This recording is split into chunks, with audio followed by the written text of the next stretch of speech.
경전 공부 시작하겠습니다. 오늘은 제25권 사자의보살품을 공부하겠습니다. 부처님께서는 불성은 중도를 행하면 얻을 수 있고 중도는 제일의공을 얻으면 성취할 수 있다고 하셨습니다. 중도에 대한 설명을 하시면서 생사의 근본 원인으로요, 무명과 애착을 들고 계십니다. 그래서 지난 시간에 그러한 그거와 관련된 경전 내용을 보았습니다. 이 무명과 애착의 중간에 생로병사가 있다고 하시면서요, 이것을 정도, 바른 길이라고 하면서 이것이 바로 중도라고 이렇게 말씀을 하셨습니다. 이 중도를 얻어야 생사를 깨트릴 수 있고 이 중도의 법을 불성이라고 이름을 하고 계십니다. 그래서 불성은 항상하고 안락하고요, 나이고 청정, 그런 한 것처럼 상락아정이지만 중생들은 이것을 상락아정으로 보지 못하고요, 무상하고 안락하지 않고 나라는 것이 없고 청정하지 않다고 보기 때문에 중도를 행하지 못한다는 것입니다. 네, 대략 이렇게 말씀하시는 게 이해는 되긴 되는데요. 이 무명과 애착 중간에 생로병사가 있다는 말이 이해가 가시나요? 저는 참 이게 어렵게 느껴지는데요. 이 생로병사가 원래는 무상한 거로 보통 우리가 생각하지 않습니까? 하지만 이렇게 무상하고 안락한 것이 없다라고 생각하는 한 중도를 볼 수 없다는 말씀을 하고 계신 거로 이해가 됩니다. 그래서 생로병사가 있다. 그리고 항상하다. 항상하고 그리고 안락하다. 나라는 것이 있다. 그리고 청정하다. 이 생로병사라고 하는 그런 우리가 무상하다고 보는 그런 것이 다 항상한 것이고 안락한 것이고 나인 것이고 청정한 것으로 보는 그런 견해도 있어야 무상하다고 하는 그런 한쪽으로 치우치는 그 생각에서 우리가 양변을 떠날 수가 있는 것이지 않습니까? 그래서 한쪽으로만 생각하면 그건 중도가 아니잖아요. 무상하다고 생각한다면 그건 이미 무상하다는 거에 치우친 거잖아요. 그렇지 않습니까? 하지만 그런 생로병사라고 하는 것이 무상하지 않다라는 생각을 함으로 인해서 한쪽으로 치우친 견해를 떠날 수 있고 또 중도로 갈 수 있는 그런 여지를 주는 것이고, 그렇게 해서 결국은 생로병사가 영원하다는 그것도 떠나야 이 바른 중도의 길이 되는 것이지요. 네, 이 불법이라고 하는 것이 말로 하는 것이 말로 다 표현할 수 없는 그런 경지라서 이 말이라는 것이 참 어렵습니다. 네. 그리고 불교에서는요, 욕망을 지칭하는 용어들이 많이 있는데요. 그 욕망을 지칭한 용어들이 가래, 탐욕, 애욕, 의욕, 이런 것들이 욕망, 대표적인 용어들입니다. 불교 경전에서 많이 등장하는 단어들이죠. 가래, 탐욕, 애욕, 의욕, 이런 것들. 가래는 12연기 사슬의 12연기의 이제 하나인데요. 12연기 사슬의 하나라도 어떤 결핍이 된 그런 상태의 욕망이라고 합니다. 뭔가가 채워져야 되는데 뭔가 결핍이 된 상태인 거죠. 그래서 뭔가가 자꾸 욕망을 갖기 때문에 그 상태는 뭔가 채워지지 않은 것이 있는 상태인 거죠. 그래서 가래는 결핍을 뜻하지만 그런데 문제는 이 가래는 결코 채워질 수 없는 결핍이라는 것입니다. 그리고 탐욕은 삼독이라고 보통은 그렇게 표현을 하고 있습니다. 삼독은 탐, 진, 치인 것이죠. 탐은 탐욕을 말하는 것이고요. 진은 화낼 진, 노여움, 성내는 것, 것을 말하는 것이고요. 치는 어리석음으로 이렇게 해석을 합니다. 네, 이렇게 탐욕은 무엇이든지 내 것으로 만들려는 어떤 욕망의 집착인 것입니다. 그리고 애욕은요, 좁게는 뭐 어떤 남녀 간의 어떤 그런 애욕을 말하는 것이고, 또는 넓게는 모든 욕망의 출발점으로서 세상 전부를 그 대상으로 삼기도 합니다. 그래서 이 아까 무명과 애착이 나와서 이 불교에서 말하는 그런 욕망을 지칭한 용어들에 대한 얘기를 잠깐 드렸습니다. 또 이것을 비유해서 계속 말씀을 하고 계시는데요. 588페이지 중간 부분에 비유하는 내용이 나옵니다. 어떤 가난한 사람의 집에 보배가 있었습니다. 아주 금은보화가 있었던 건 봅니다. 이 사람은 이것을 근데 보지 못하고요. 무상하고 안락하지 않고 내가 없고 청정하지 못하게 살았던 것입니다. 어느 날 선비가 그것을 그 사람 집에 보배가 있다는 것을 아는 그 선배가 말하기를 그대의 집에 숨은 보배가 있거늘 어찌하여 이렇게 빈궁하고 곤공하게 살아 무상하고 안락하지 않고 내가 없고 청정하지 않은가 라고 그렇게 이야기를 해줬습니다. 여기서 선비는 방편으로 보배를 보게 했고요. 항상하고 안락하고 나이고 청정하게 되는 것과 같다고 합니다. 불성이라고 하는 것도 이와 같아서요. 중생들이 보지 못해서 무상하고 안락하지 않고 나라고 하는 것이 없고 청정하지 못하다고 이렇게 생각을 하지만요. 선지식인 부처님이나 보살들이 방편으로 가르쳐 보이면 중생들이 항상하고 안락하고 나이고 청정함을 얻는다고 하는 그런 비유를 들어서 말씀하고 계십니다. 항상함이 없고 아주 없다는 것도 없음은 곧 12인연을 관찰하는 지혜라고 또 말씀하고 계시는데요. 이것을 또 불성이라고 말씀하고 계십니다. 12인연을 관찰하는 지혜가 바로 불성이라고 하는 말씀이 그 뒤에 이어서 말씀하고 계시는데요. 12연기가 또 나와서 12연기를 간단하게 좀 이해하고 넘어가야 되겠습니다. 12연기는요. 미혹한 세계의 인과관계를 설명하는 것입니다. 12인연 또는 12유지 또 12연기 또는 12인연 뭐 이렇게 얘기를 하고 있는데요. 12개의 각 항목이 윤회의 생존을 구성하는 그런 부부이라는 의미에서 뭐 유지라고 그렇게 하기도 합니다. 그 12가지는요. 무명, 행, 식, 명색, 유깁 또는 육처라고도 합니다. 촉, 수, 애, 취, 유, 생, 노사 이렇게 12가지의 항목입니다. 첫 번째가 무명인데요. 무명은 미혹의 근본이 되는 무지라고도 하고요. 또 사성제와 인연의 이치, 12인연의 이치, 인과의 이치를 모르는 것을 말하는 것입니다. 불교 근본 사상으로서의 세계관과 인생관에 통하지 않는 그런 것을 무명이라고 하는 것입니다.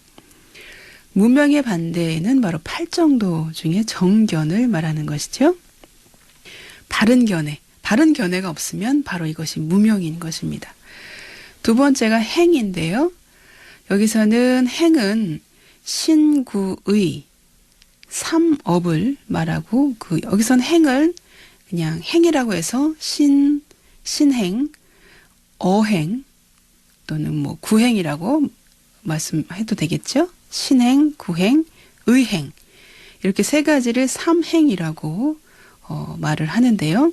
그것은 다시 삼업이랑 같은 의미인 거죠. 신구의 삼업. 업이라고 하는 거는 어떤 행위 자체를 업이라고 하는 것이니까 그렇게 행위로 단어를 바꿔도 무방하겠습니다. 무지 무명을 인연으로 해서요. 그릇된 몸과 말과 마음의 삼업을 발생시키는 것이 바로 이 행인 것입니다. 이 행은 그릇된 행위일 뿐만 아니라 그 행위의 여력으로 습관이 이렇게 배는 것도 이런 행위에 들어가는 것입니다. 행위의 경험은 어떠한 것이라도요, 그대로 소멸되지 않고 반드시 그 여력을 남긴다. 에너지 같은 게 남아있는 거죠. 그것을 바로 업이라고 하는 것입니다. 그것은 지능이나 성격 등의 소질로 보존이 되거나 축적이 돼서 어떤 사람이 행을 하게 되면 그거에 대한 에너지, 업이 남아서 그 업으로 인해서 사람들이 성격이 형성이 되는 것입니다. 어떤 사람은 굉장히 느긋한 성격을 가진 사람이 있는 반면에 어떤 사람은 굉장히 성격이 막 너무 조급하고 여러 가지 다양한 성격들이 있지 않습니까? 그러한 성격이 형성된 것은 바로 우리가 신구의 삼업을 행해서 거기서 남은 그 에너지로 인해서 우리가 그렇게 형성이 되는 것입니다. 그것을 행이라고 하고요. 행위, 여기서 다른 말로 또 업이라고도 할 수 있겠습니다. 세 번째는 식인데요. 식은 제6식인 의식을 말하는 것입니다. 아니, 비설, 신, 의를 말하는 육식인데요. 거기서 여섯 번째 식인 의식을 말하는 것인데요. 이 식은 인식작용 또는 인식주관을 가리키는 것입니다. 여기서는 인식의 주관으로서의 제6식을 말하는 것이죠. 이 식은 입태의 식과 태에 이렇게 들어가 있는 태의 식과 나갈 출에서 태에서 나가는 출태의 식으로 이제 구분이 되는데요. 보통은 과거세의 업에 의해서 받는 현세 수태의 일념을 뜻하는 경우가 많이 있습니다. 네, 여기서는 이제 조금 뒤에 제가 먼저 12개의 항목을 쭉 설명드리고 나서 전체적으로 다시 설명을 드리겠습니다. 네, 일단 이렇게 이해하고 넘어가시고요. 네 번째가 명색인데요. 명색은 태중에 있어서의 몸과 마음을 뜻합니다. 이 12연기는 윤회가 되는 그런 단계를 얘기를 하고 있습니다. 그래서 윤회라고 하는 것은 나고 죽고 나고 죽고 하는 그것을 윤회라고 하지 않습니까? 그래서 인간으로 태어나면 일단 어머니의 태로 들어가야 되기 때문에 그 태에 대한 얘기가 계속 나오고 있는 것입니다. 그래서 명색이라고 하는 것은 어머니의 태중에 있어서 몸과 마음을 뜻하는 것인데요.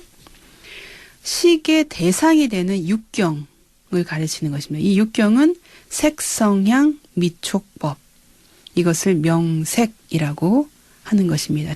인식의 대상이 되는 어떤 몸과 마음을 뜻하는 것입니다. 그것이 명색이고요.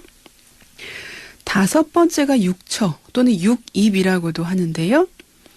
태 내에서 어머니 그 태 내에서 자리 잡아가는 그런 눈, 귀, 코, 혀, 몸 등의 오근과 의근을 가리키는 것입니다. 명색이라고 하는 것은 어떤 그 몸과 마음의 태중에 들어가서 식의 대상이 되는 그런 육경을 가르친다면 육처는요, 조금 더 그 기간이 조금 형성이 되는 단계라고 보시면 되겠어요. 오근과 의근을 가리키는 감각과 지각의 능력이 있는 어떤 그런 단계로 조금 더 나아간 것이죠. 그리고 여섯 번째는 촉입니다. 촉은 육군과 육경 또는 육식의 화합을, 이 세 가지가 합해진 것을 촉이라고 하는 것입니다. 육군, 육경, 육식의 화합으로부터 감각과 지각에 의한 인식 조건이 성립되는 것을 뜻하는 것입니다. 일곱 번째는 수인데요. 받을 숫자를 써서 수인데, 이 수는 고락이 있고요. 괴로움과 즐거움이 있고 또는 불고 불락이 있습니다. 괴롭지도 않고 즐겁지도 않은 그런 두 부류로 나눠지는데요. 좋고 나쁨을 감수하는 감각인 것이죠. 이것은 인식이 촉으로 들어와서 인식이 된 후에 생기는 그런 느낌의 고락, 즐거움과 또는 괴로움과 즐거움의 어떤 그런 감수, 받아들임, 그런 것을 말하는 것이고요.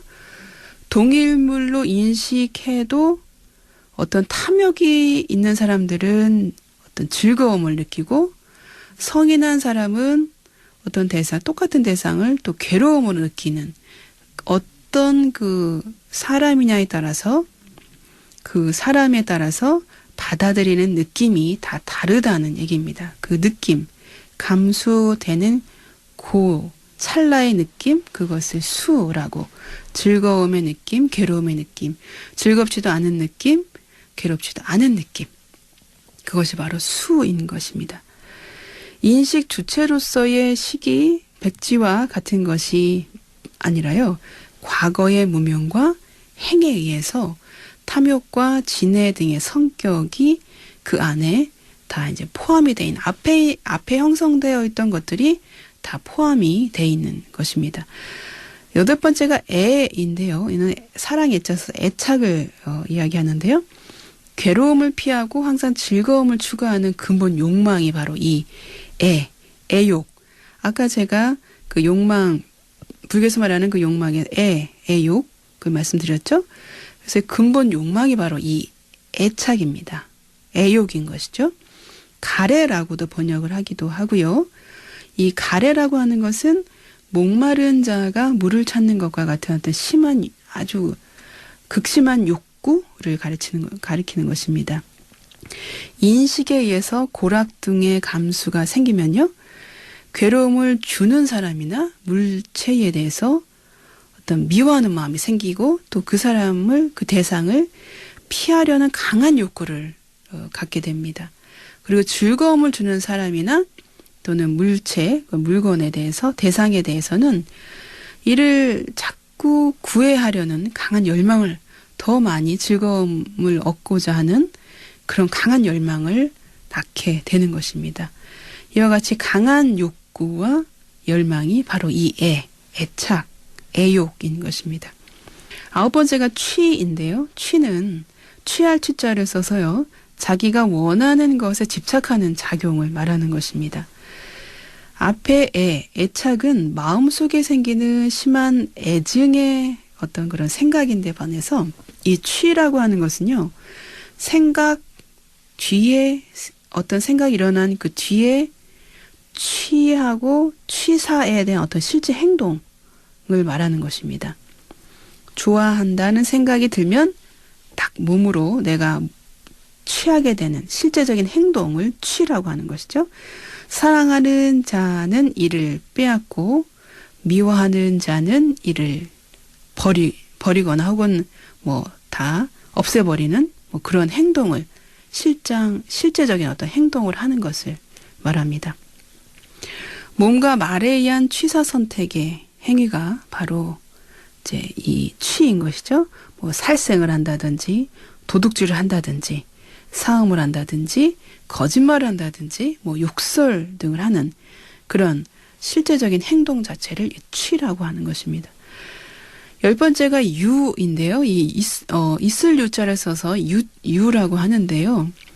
이 유라고 하는 것은 애욕이나 또는 애착이나 애나 또는 취에 의해서 가지가지 업을 만들고 또 미래의 결과를 만드는 작용까지 하는 것을 이 유라고 하는 것입니다. 유라고 하는 것은 넓은 뜻에서는 현상적인 존재를 가리키는데요. 요 다음 이야기는 요 다음 시간에 하도록 하겠습니다. 형성된 것은 모두 소멸하기 마련인 법이다. 게으르지 말고 부지런히 정진하라.